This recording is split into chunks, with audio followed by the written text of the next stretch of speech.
The following show contains adult content. It's not our intent to offend anyone, but we want to inform you that if you are a child under the age of 18 or get offended easily, this next show may not be for you. The content, opinions, and subject matter of these shows are solely the choice of your show hosts and their guests, and not those of the Entertainment Network or any affiliated stations. Any comments or inquiries should be directed to those show hosts. Thank you for listening.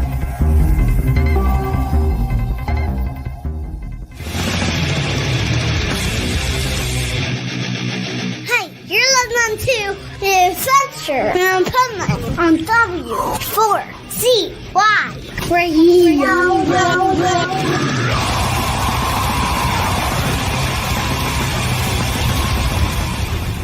Wake up, America! It's time for the Adventures of Pipeman on W4CY.com, West Palm Beach's #1 internet radio station. Here's your host, the Pipeman.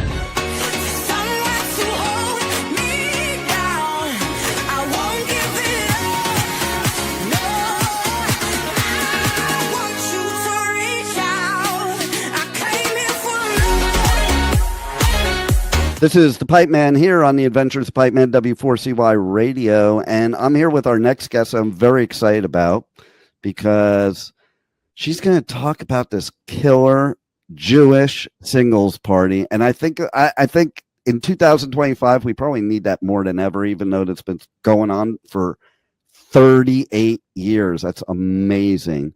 So let's welcome to the show, Brittany. How are you? Hi, I'm doing amazing. So grateful to be on the show. Thanks for having us.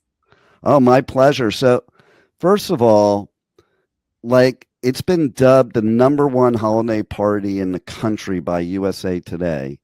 Yes. How does that happen? I know I've always heard about it for years and years and years. I'm just wondering how you guys became the #1 holiday party. Especially it's a Jewish party. So we're usually the ones that are underneath the other holidays. So how'd that happen? Well, it's really unique. It's one of a kind. The MATZOBALL really started when things weren't hot in the young Jewish world for All Things Party in '87 with our founder, Andrew, who was looking for his Jewish soulmate and wife, who he later found, at the Boston MATZOBALL. But essentially what I think it's really an amalgam of awesome people, getting them all into a room. Everybody's kind of looking for someone, and there is somebody at the party for you. We've set up thousands of people throughout our 38 years and counting, and it's only getting bigger and better every year. I mean, we just added Philly, back onto the roster, and we're almost sold out there. Wow. So it's just incredible. The music is amazing. The people are great. The vibe is there, and everybody really has the intention of meeting someone. So that's what I think really takes it to the next level. That's pretty cool. And what I think's really, really cool is that it's on Christmas Eve. Because, I mean, normally for a Jew, that is a very lonely, depressing night, to be honest, Well, we're so usually eating Chinese food. Yeah. Yeah, exactly. It's like, so to be able to go to something like this when everything else is pretty much closed for us except Chinese food, that's pretty cool. And yeah, so go ahead. No, I'm saying, I think that also goes back to your question of what makes it so notorious. And it's while the rest of the world is celebrating one of the most sacred holidays and cherishable moments of the year with their families, we're here just trying to figure out what to do, twiddling our thumbs. And here is the party of the year that everybody is waiting for at the hottest club in the city near you. So I think that also goes back to kind of, what this is and what makes it so notorious. Yeah. And I'm here in South Florida, so I think we have probably the best matzo ball in the whole country, but I'm just being biased. I mean, you guys you have a really great party. Yes. I mean, it is South Florida, and I am from the Northeast, so I'm sure New York City is much better. Okay, but since I'm here, I have to say Miami and Boca probably rival New York and Philly.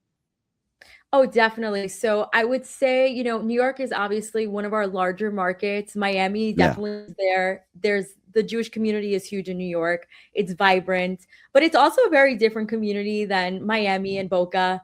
Everything's hotter in Miami. We get it. Super jealous. I know you guys are more tan than us. Cool.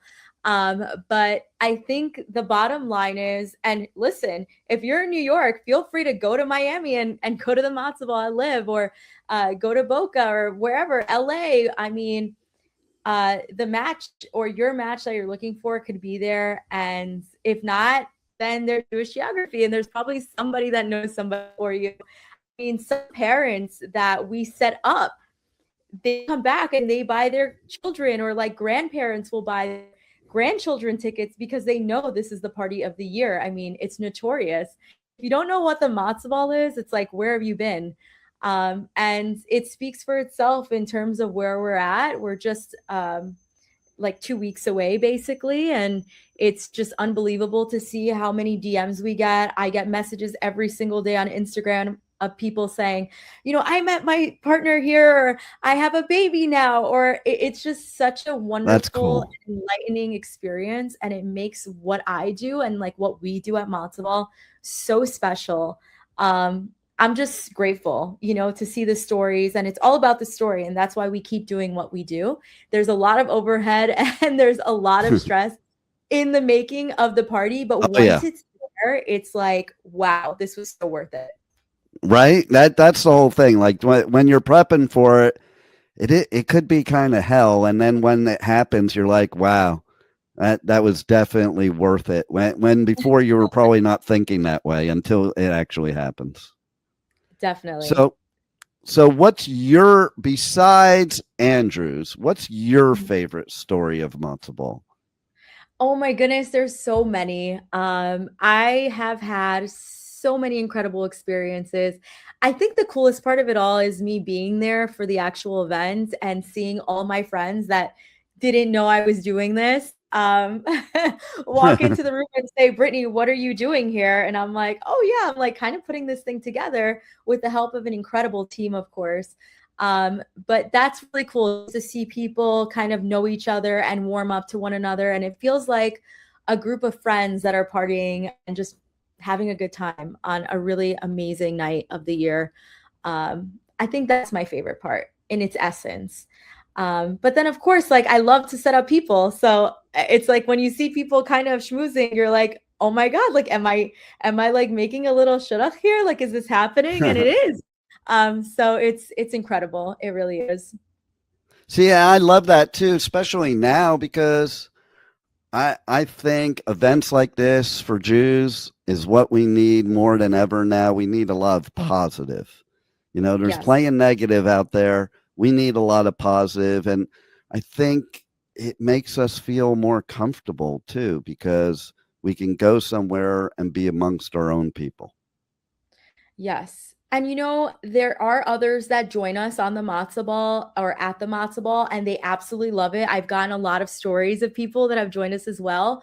But what I will say is we've really built a strong community of Jewish people that attend our events, and they bring their friends, sometimes the next year, or they'll come back as a couple.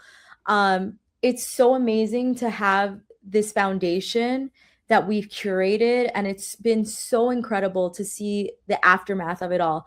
Girls that go that, maybe they thought they were going to find their match in a guy, but they end up coming out with their best friend, or vice versa. A guy may come out like that. I've seen so many people like that too. I've had people run into me on the streets of Manhattan and say, hey, like, you're the girl from the matzo ball. And I'm like, yeah, like, what's up? What can I do for you? And it's like, oh, or the best ones are, hey, I saw this guy.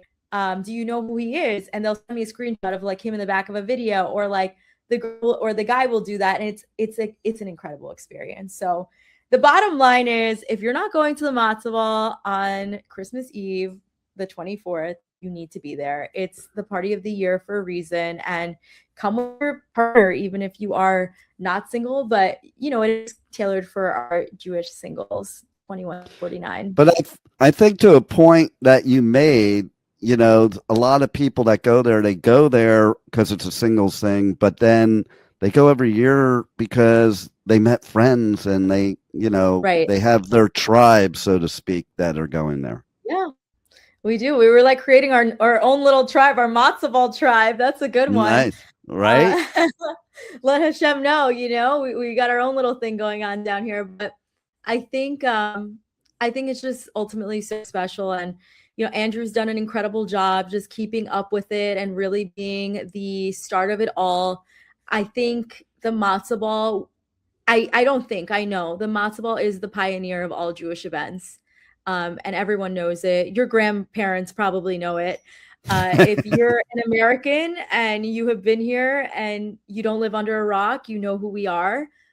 And honestly, I'm just so grateful for the opportunity for people to be in a room together, for Jewish people to be in a room together and feel like they have family. No doubt.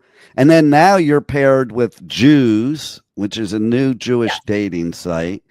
Can you tell us a little bit about that and how that partnership happened and what made you pick that dating app opposed to other Jewish dating apps? Yeah, so we actually started building out our relationship with Jewzz, the app. The reason why we really wanted to get something tailored to exclusively Jewish, it's super important for us to be promoting, you know, Jewish marriages and make more Jewish babies and like all that jazz. So it just felt like the right partnership. We have been promoting, like our tagline has been Jewzz it or lose it, which has been really fun. At the MATZOBALL, I just like was on the line earlier today for our amazing bracelets. We have a new shade of purple this year, so that's exciting. Nice. And yeah, I mean, it's just an amazing experience to see people that connect at the MATZOBALL. So like if you're at the MATZOBALL, here's the thing. So, you know, like the screenshots of people that you're walking around and you're like, hey, like I saw this person, but I didn't have a chance to speak to them. Or there was another person I was schmoozing with, but I saw them from the side of my eye or whatever it is. They will be on the app. So it'll allow you to actually curate your search pretty much centric to the MATZOBALL. So if you're on the line and you're looking at somebody and they're super cute and you're like, I don't know who they are, they're probably on the app and you'll be able to find them either after the party or a week, you know, a week later, whatever it is, or maybe the dates you didn't go on weren't that great, but there was somebody else at the MATZOBALL that you saw and they'll be on the app. So I think that's what's cool. The partnership really allows us to be very exclusive to our community and to get down to those that have been, you know, at our events. So that's kind of the story behind it all. I love it. And so how do people check out MATZOBALL and Jewzz and find out more? Maybe there's people listening that have never heard of it, which I can't imagine because I don't know anybody that doesn't know about MATZOBALL. Well, maybe this is either you don't know. If you don't know about it, that's okay. I'm like done telling you that you live under a rock. Just come to the event. You're going to have the best time of your life. That's number one. Number two is, how do you find us? So you can find us at MATZOBALL Events on Instagram and other social platforms. We post everything. We do fun giveaways as well, which is super great. If you were, you know, a little bit on a budget. I think the coolest thing is really getting in touch with your community. We just do such a good job with curating such a nice crowd to come to these events. Don't forget to download Jewzz, the app, on the Apple Store. You could also find it on other stores as well if you have Samsung. It's pretty much available to you on any phone. And yeah, we'll be partying on the 24th. Most stores open at 10. We have one city that opens at 9. We're ready to have a good time and just enjoy each other and just be Jewish. I love it. Love it. So is there anything else you want to tell the listeners that we haven't covered already? Guys, if you're slightly thinking about coming, don't think about it. Just act on it. This is your sign. You're going to have the best time ever. And if you're lucky enough to meet me in New York, or who knows, maybe Miami, maybe I'll come and party with you. I would love to see you and just enjoy the essence of what it is to be a Yid. Geschmack, honestly. Amazing. It is such an amazing event. I'm so excited that it's still happening after 38 years. And I just love that you're getting bigger and bigger, and we can all just, get together and have a great time and meet people and that change our lives. So thank you for all you do to make this amazing, legendary Jewish singles party. And maybe before we go, if you could list off all the cities that people, in case somebody's listening and they're like, well, I'm not in Miami, I'm not in New York, what are all the cities? Okay, so we're in 7 major cities this year. We're in New York, LA, Miami, Boca, Philly, Boston, and DC. So if you're in any of those cities, you're more than welcome to join us. We are selling our tickets extremely fast this year. We're almost sold out in pretty much every city. Surprisingly, like Philly, like you're doing great, Philly. Philly's like filling up my DMs every single day for MATZOBALL. And we can't wait to party with you guys. I can't wait to see you there. And it's going to be a balagan. We're so excited. Well, Brittany, thank you for doing this, and there's like tireless work that you have to do and everybody else involved to put this together. And thanks for being on the Adventures of Pipeman. Oh, well, thank you so much. I'll see you guys there. Happy MATZOBALL. Welcome to Rockville. Returns to Daytona International Speedway May 7th through 10th with Foo Fighters, My Chemical Romance, Guns N' Roses, and Bring Me the Horizon. Plus, Turnstile, Five Finger Death Punch, The Offspring, Breaking Benjamin, A Day to Remember, Godsmack, and so many more. Welcome to Rockville, May 7th through 10th. Passes on sale now for as low as $1 down at welcometorockville.com. Hey, you're listening to The Adventures of Pipeman on W4CY Radio.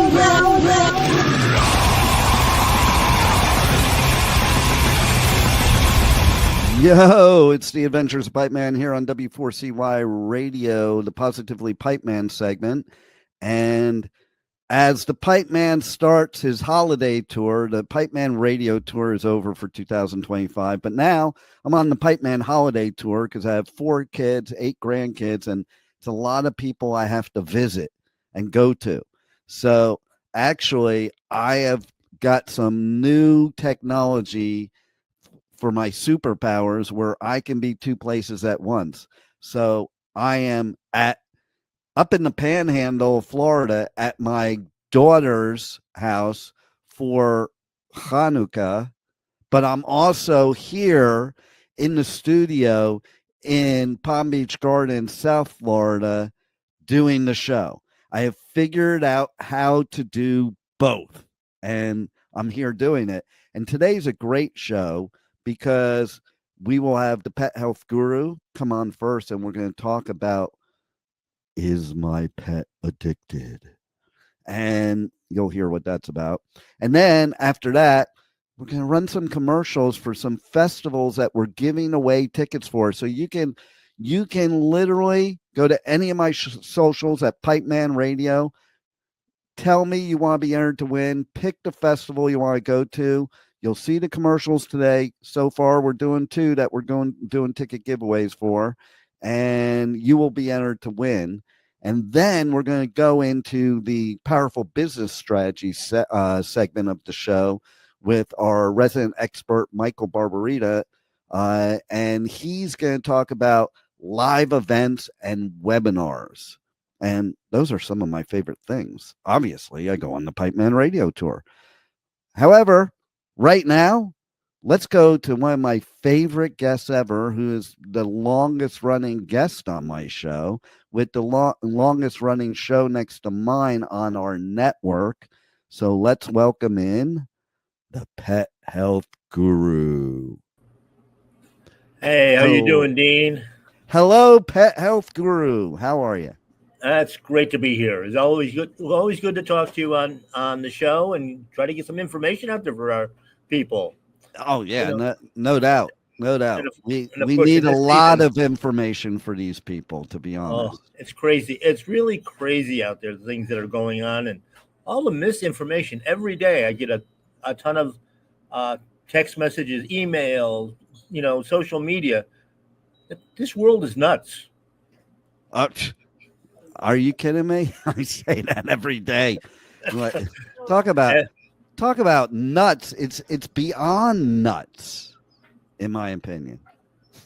It's actually, I mean, the amount of fraudulent information that's given, out there, especially, in the medical and health industry.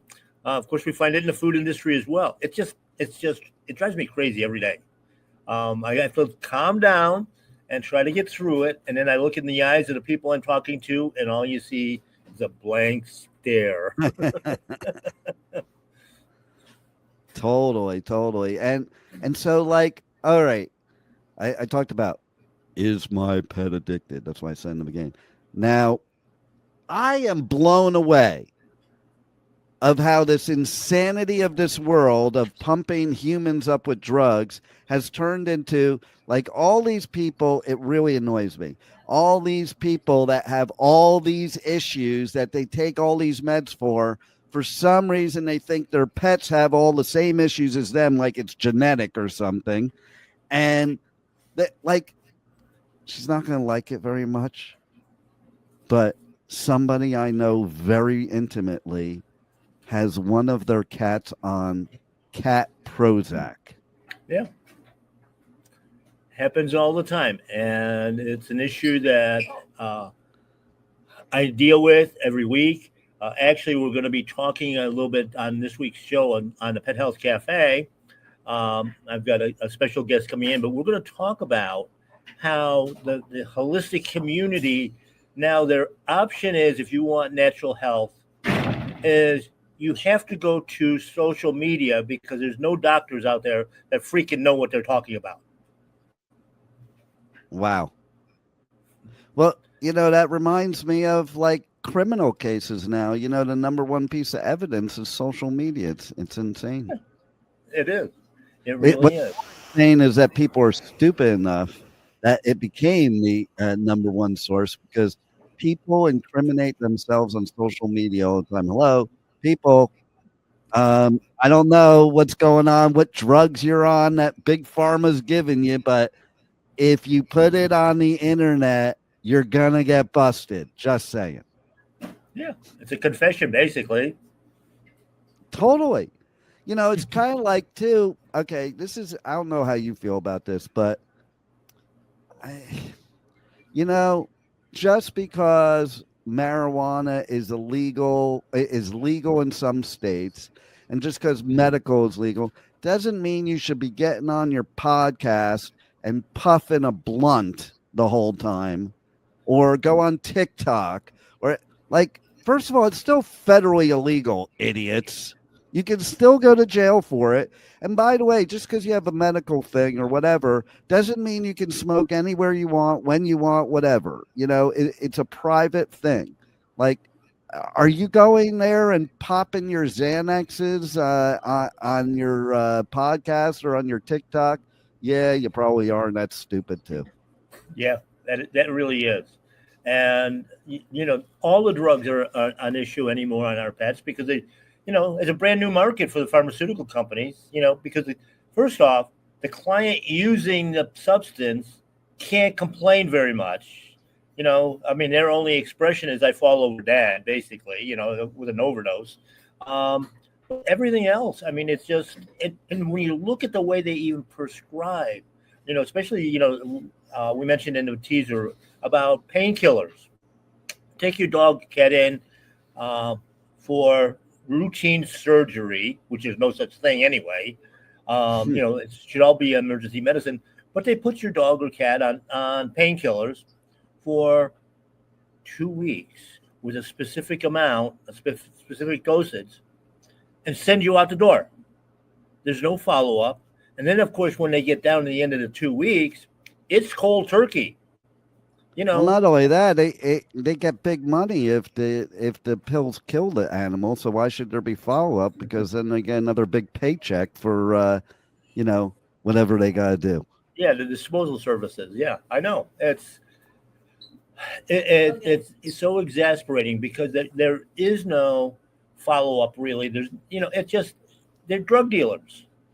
how do you know how if this is helping the animals? Like, the animals can't speak, okay? And how do animals survive in the wild without a pharmacy? That's what I want to know, okay? Well, they're intuitive. I mean, dogs, cats, wild animals, they will seek out different herbs, botanicals, different puddles or water sources where there's some healing benefits to that. And they know exactly what to do. They're smarter than the veterinarians in that respect. They know exactly what they need. And, part of the proof of that is when it comes to chemicals, especially our dogs, they've got such sensitive nose, they can tell that there's a chemical in that pill that's not good for them.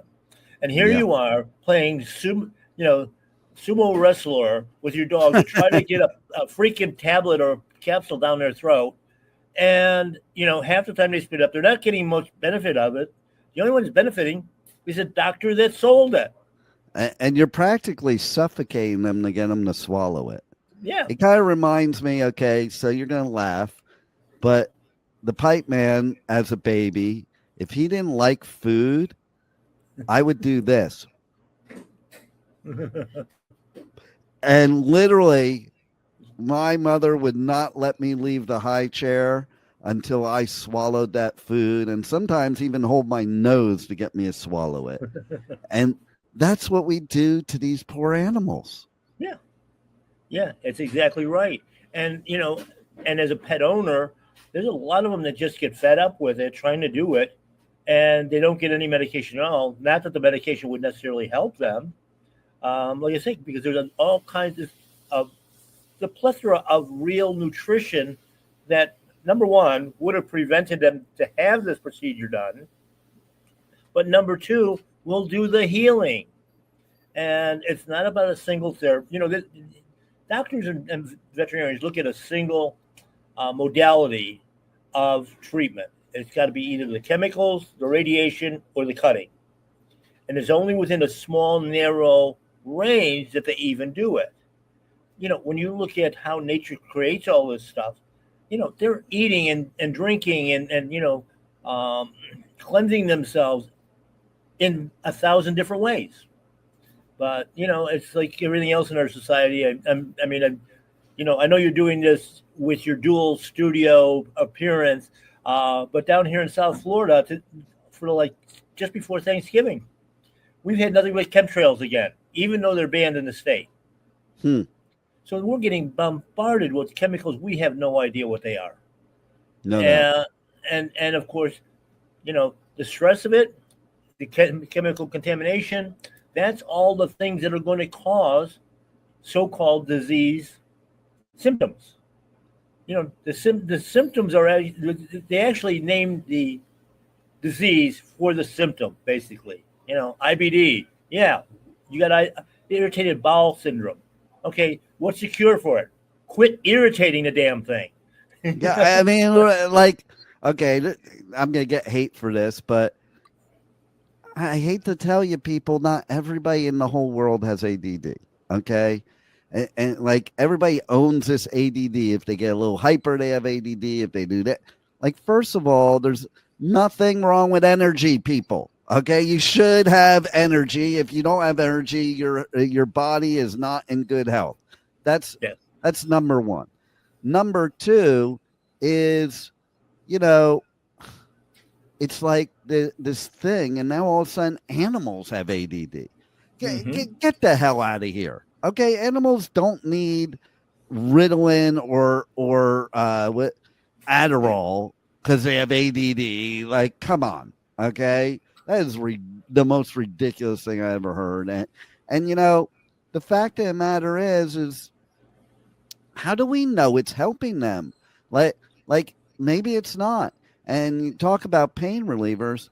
Okay, so we already know there's some pretty bad side effects for pain relievers for humans. Yes. How bad is it for our pets? I keep asking them all. I still can't get a straight answer. I just haven't figured out their language yet.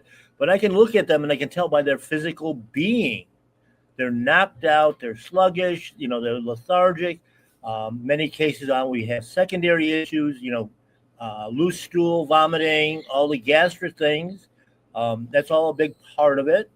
And, the other thing with painkillers, and this is the worst part about it, and this is why we try to do a more natural approach. But let's say you've got a shoulder problem, or your dog has got a hip problem, and you give them a heavy-duty painkiller. Well, I don't feel anything there, so I'm going to keep using it. And, on people, the next thing you know, it's a stronger painkiller. And then it's like, oh, you need surgery to replace the joint because you totally ripped it up. Yeah. Because How do you couldn't feel it. Not to do something, if you can't feel it? That's the dumbest part about it to me. Yes. Okay. Like you're saying, you have to heal. You're not going to heal. Like, let's say you break your arm.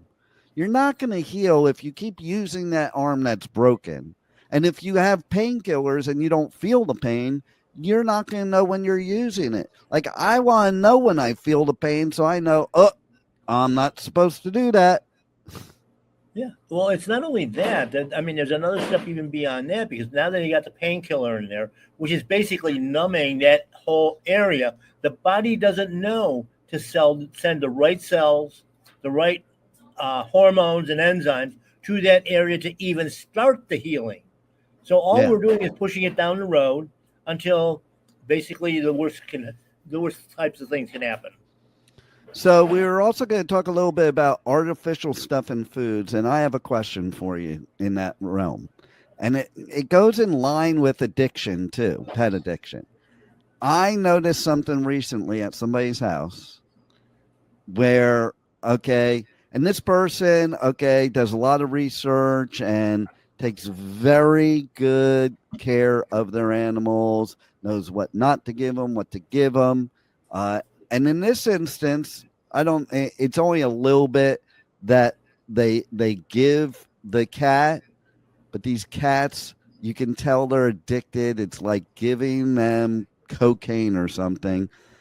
It's whipped cream. What makes cats go crazy over whipped cream? Or is it just that they liked the taste of it when they first tasted it, and now they're like, ooh. Well, they are addicted, number one. Number two, we've been feeding domestic cats and dogs raw dairy products for forever.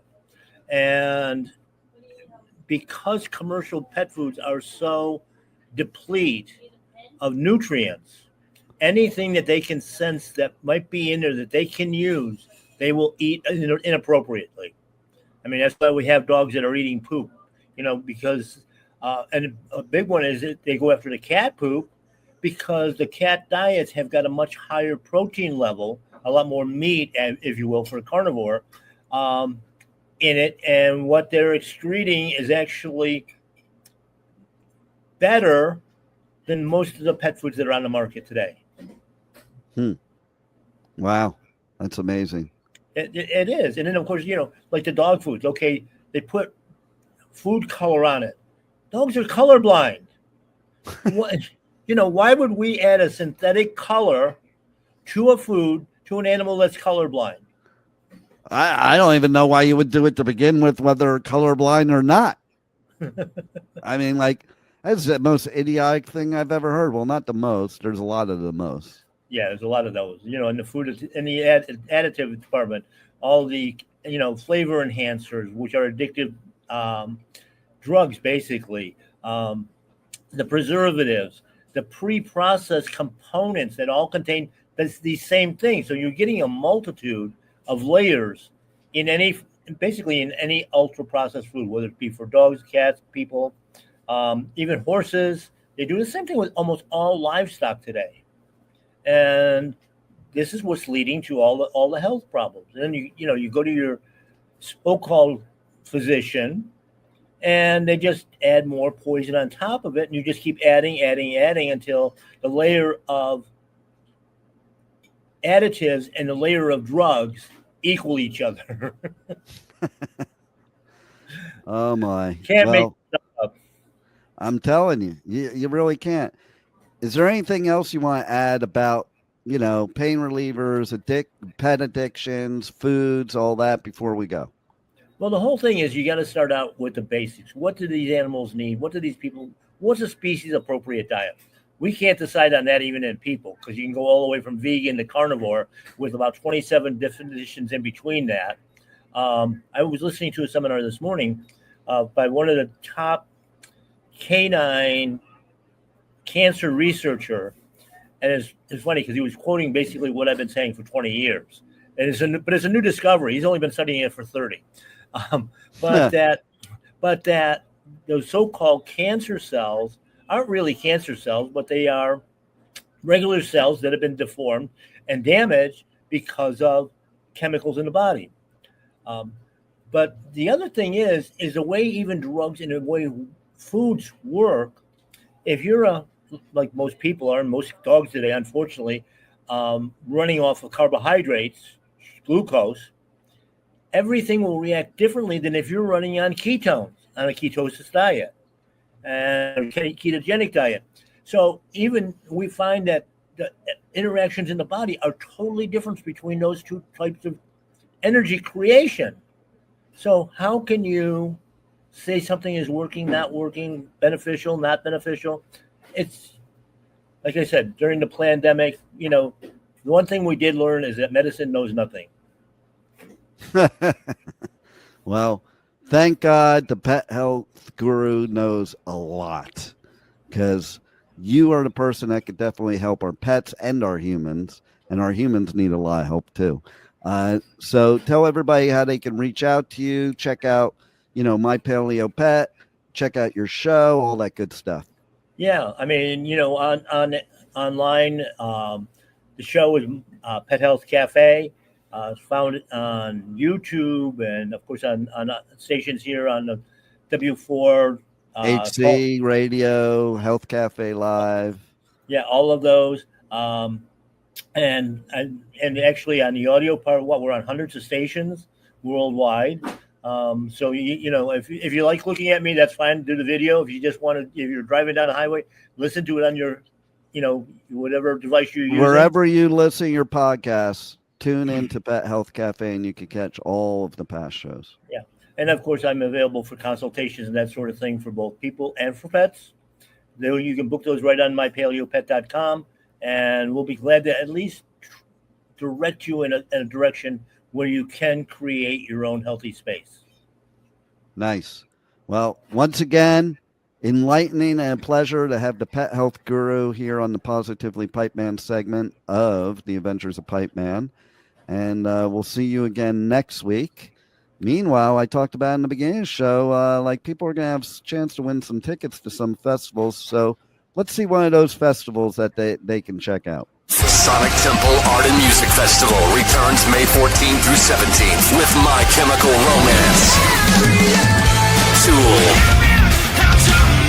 Bring Me the Horizon, and Shinedown. Plus, Pierce the Veil, Good Charlotte, The Offspring, Sublime, Godsmack, Breaking Benjamin, Marilyn Manson, and so many more. Sonic Temple in Columbus, Ohio, May 14th to 17th. Passes on sale now for as low as $1 down at sonictemplefestival.com.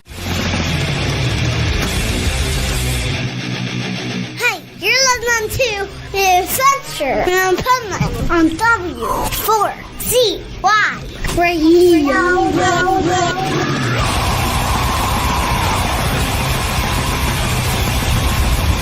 It's the Pipeman here on the Adventures of Pipeman, W4CY Radio, the Positively Pipeman segment with powerful business strategies from Michael Barbarita, would I call you the CEO of Next Step CFO, or should we just stick to president? I like the ring of how it says the CEO of Next Step CFO. That is a better ring. There's no question about that. How are you, Dee? I'm doing great. And, coincidentally, we are doing a live event right now. And yes, today we're going to talk about live events and webinars. So let's get to it. All right. So in today's global markets, connecting with people all over the world has actually become easier than ever. And, webinars and virtual events are an excellent way to connect with people without having to physically be there.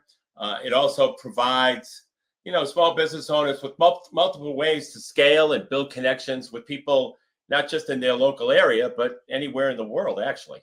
And then live events, on the other hand, are one of the best ways to bring people together. And it's a great way to leverage your time using what I call a one-to-many strategy. And the webinar does the same thing. It's one meeting that addresses many, hopefully, prospects. And as a business owner, you can create an amazing experience for your audience while leveraging your time by making one presentation to however many prospects that you can find with customers and clients in attendance. And we'll talk about a little later the challenge of getting people to these events. But with both live events and webinars, they provide leverage, and that's that one-to-many kind of thing. And there are some key differences, of course. A live event creates more of a personal connection that's kind of hard to replicate in a virtual setting. And I think a live event also allows the opportunity to build trust and credibility faster and on a more personal level.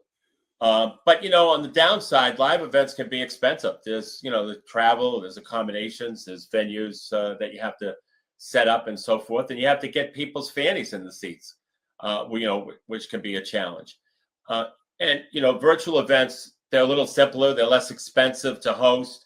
They don't require any travel or accommodations or even a venue other than Zoom or something similar to Zoom. And the geographical limitations are totally eliminated, but still allow an opportunity to connect with people all around the world. And, the personal interaction that comes with a live event can't be fully replicated in a virtual setting. However, I believe what's happening in the webinar world is that people are starting to make them more interactive, because if you're just getting on there and touting whatever it is that you're doing, like a seminar where you're talking all the time, it creates some boredom and on the part of the audience. And your dropout rate, which is something that you have to deal with mostly with virtual events, not as much with live events, but with virtual events, your dropout rate is accelerated because you're not making the webinar interactive. Mm-hmm. And there are a number of ways. One of the things that I do to make webinars interactive is I have what I call the virtual roundtable. And what a executive roundtable, and what an executive virtual roundtable is I talk about the strategies in my book. I'll present strategies that I have from my book, and then I will let the audience give us their opinion on whether or not the strategy would work in their industry. And it allows for dialogue. I mean, after I present a strategy, and then all of a sudden there's dialogue among everybody, and people chime in. Even people who sometimes are more fearful of talking are participating in these. And sometimes at the end, they'll tell me that they can't believe they participated to the level that they did. But, when you ask the right questions and you present the right things, it can create questions. Even if somebody is, and it happens to me, certainly happens to me when I'll present a strategy and somebody says, gee, I don't think it'll work in my industry because of this and that. But that's valuable input, not only for me, but also for the rest of the audience. Sure. And so the more interaction that you can make in a webinar, the better your retention rate, the people who stay on, is a lot longer. And the boredom factor is virtually eliminated. I'll give a perfect example of that. Yeah, by please. The way. So I go and do these coverage for these podcasts and broadcasting events. And when there's virtual ones, they have literally like it's kind of a chat room, kind of also a meeting room, kind of also, everything combined, a networking room. They call them all these different names. But basically what it allows people to do is not be bored, because they're interacting with other people through these chat rooms, networking rooms, meeting rooms, and everybody's feeding back and forth, and then they're feeding their questions into the presenter, and the presenter can see all that stuff and interacts. Great idea. And even on radio, okay, I have always been a big proponent personally on my own show that if people chat during the show, whether it be commenting or we used to even on the radio network when we were just radio in the beginning, when there wasn't all this technology, we had a chat room. And basically, it's interesting because people would just come because they loved the chat room. And that got them listening to these radio shows because they loved the chat room. Okay. But also, it did create where like they were part of it. But also, when I would read the chat room, or now if I see comments, I will talk directly to those people, even though they're not talking back to me because they're not in the show. They are because they're chatting. And I've literally, with the chat room, with radio and now with commenting, you literally can have a whole conversation on the air live by doing that. And then people are engaged. And even the listeners that are not part of that are more engaged and less bored because it's not just somebody talking to them.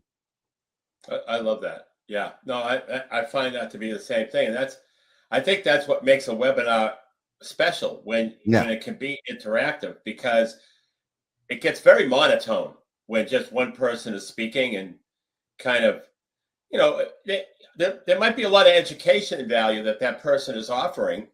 I mean, if you listen to Grant Cardone, he'll do a whole 53-minute podcast, and it just be him. And, he doesn't have a chat room or anything. So he's not there's no interaction at all.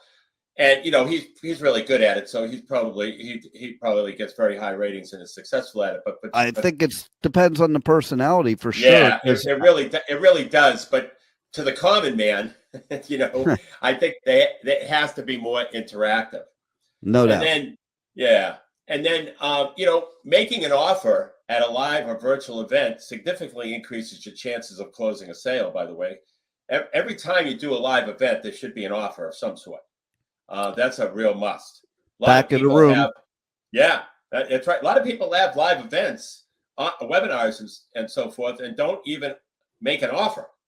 I think. Well, let me give you a personal example of that. When I left the financial business and became a speaker,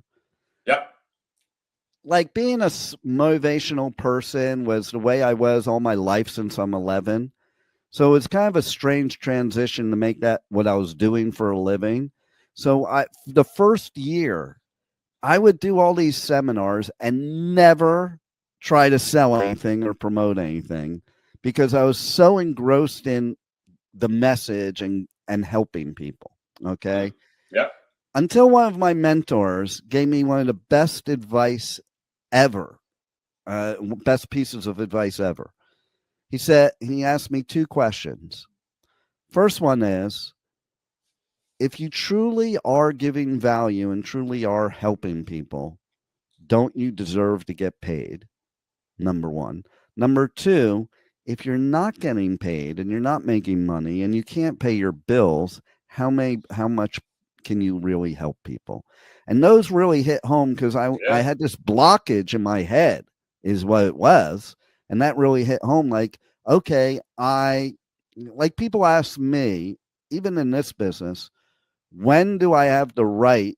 And this goes back to, previous show you did. When do I have the right to ask for sponsors? Or the other question I've heard most of my career, when do I have the right to ask for referrals? And they always think that when you first make the sale, you don't have the right. You don't have the right yet. My viewpoint is this. My answer to those people is the minute that you wake up in the morning.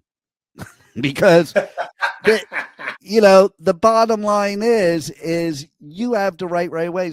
So many people are like, well, I can't ask for sponsors because I haven't even, I don't even have any listeners yet because I only did one episode. Doesn't matter. It's all about what you present and the value you present to people. But again, that's why they're on a network like mine that already has built-in listeners. So it doesn't matter if you have listeners. Right. So true. But you're part of something. Right. And the other thing is, the other challenge that business owners have is getting people to a live event or a webinar. And I found a couple things. Number one, I found that email marketing is usually the best way, or one of the best ways. I shouldn't call it the best way. It's still considered one of the best ways for sure, by statistics.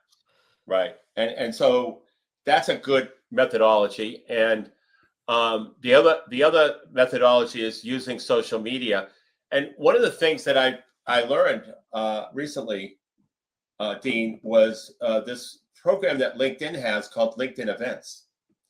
And a LinkedIn event is a webinar or some type of live event where you can actually promote it through LinkedIn. And if you develop enough of a following, LinkedIn will promote it for you. So it's an interesting angle to getting people to a webinar. You can also collaborate with influencers, industry influencers, speakers, or other business partners to expand your reach. And you could also use SEO and pay-per-click methodologies to get people to a webinar. One of the things that I've learned about this process is you have to kind of be careful, because there's some people out there that are talking about what's called a calendar hack. I don't know if you ever heard of it, Dean, or if you encountered it. And let me explain what it is. Because I think it's not. I don't think it's legal. But I'm not a lawyer, and I can't get a lawyer to say it's legal or illegal. I can just get a lawyer to say don't do it. But what it is it's actually an email that is a calendar invite. And so it goes into your calendar, so it affects a second system. And now the calendar the invite in your calendar is grayed out a bit because you haven't accepted it yet. But what people have found is that it's been an excellent way to get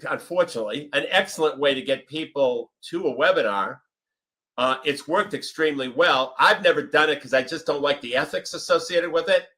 And I feel like B2B email is not considered spam.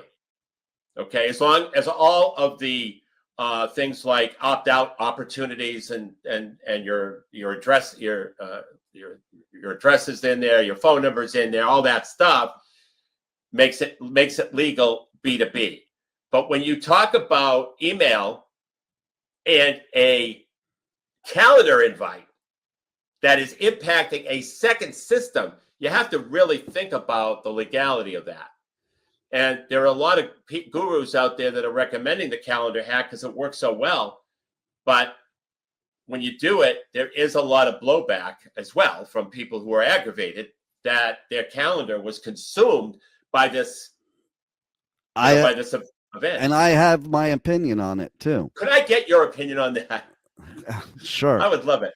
Apparently, they've been promoting that a lot lately because recently I've had it happen many times. In the past month, for some reason, it's happened like multiple times. And it's usually spammers. So, or I call them spammers. Okay. Second of all, I've had some from way back. So let me tell you two of the issues that I have. I don't like it. Don't force things into my calendar. I already have a very busy calendar. Right. Okay. And that kind of screws up my scheduling in my calendar, number one. Okay. So it pisses me off there, being blunt. Okay. And I immediately view that this person is a spammer or a scammer because they hacked into my calendar. Right. Something else I've noticed that makes it really bad. I have a couple that I cannot, for any way, shape, or form, no matter how they set it up as a recurring thing, these spammers, and you cannot delete all events. You can only delete like the one. And so there's a couple that every single month, these things are showing up in my calendar, and there's no way for me to get rid of them. at all. Like I've tried, and I'm a techie, and Yeah. there's no way to get rid of them at all. Even if you do something, like I had one that hadn't shown up in a couple of years because I figured a way to stop it. I bought a new phone, and now they're reappearing again. And it's like, and yeah, they're just putting it in your calendar. So it's more than an invite, in my opinion, because they're putting it in your calendar. That's like, to me, it's almost like somebody putting mail in my mailbox without sending it through the U.S. Postal Service. Yeah. Yeah. Right. I mean, so because I see it as an invasion of a second system, I think it's illegal, but I don't know. And of course, I don't do it. People are already annoyed by getting too many emails. Now you're going to have this all over your calendar. I know the calendar. It goes into the calendar. And unless you, say you don't want to go, you deny the attendance. That's the only way it comes out of your calendar. But in the meantime, an important person can't schedule time in that block. Exactly. And it's really annoying. I haven't heard of the ongoing, once a month. Oh my God, that's going to be really annoying. And really, think of the possible prospects you could have that are going to do business with you, that you start doing that stuff. Like if you start doing that, I'm never doing business with you, no matter what your product is. Right. That's me. Some people would. Now you take the other side of it. It's like people get scammed on the tax phone call and people get scammed on the dating sites. Yes, it will be effective because people are going to think because what happens is when you first see it in your calendar, you think it's an actual thing that you schedule. I know. That's what kills me. Right. Yeah. So I'll be like Simon from, America's Most Talent. I'm voting no, not going on to the next round. So am I. But anyway, Dean, I'd like to offer your audience an opportunity to get a free workbook called. This is a free implementation workbook too. This isn't just education. I mean, you could go to AI if you want. If you want to learn about live events and webinars, you can go to AI or you can go to Google. This is actually a step-by-step roadmap on how to implement live events and webinars. And so to get that, you just go to nextstepcfo.net, hit the contact button at the top of the website, and then fill out the contact form. And in the message box, put live events and webinars workbook. I'll send it to you free of charge. Nice. I love it.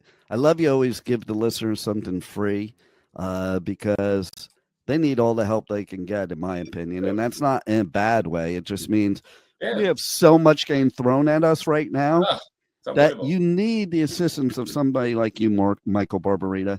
And so that's why I'm thankful you're on the Positively Pipeman segment here on the Adventures of Pipeman. And thanks for being here. Thank you, Dean. See you next week. You got it. Thank you for listening to the Adventures of Pipeman on W4CY Radio.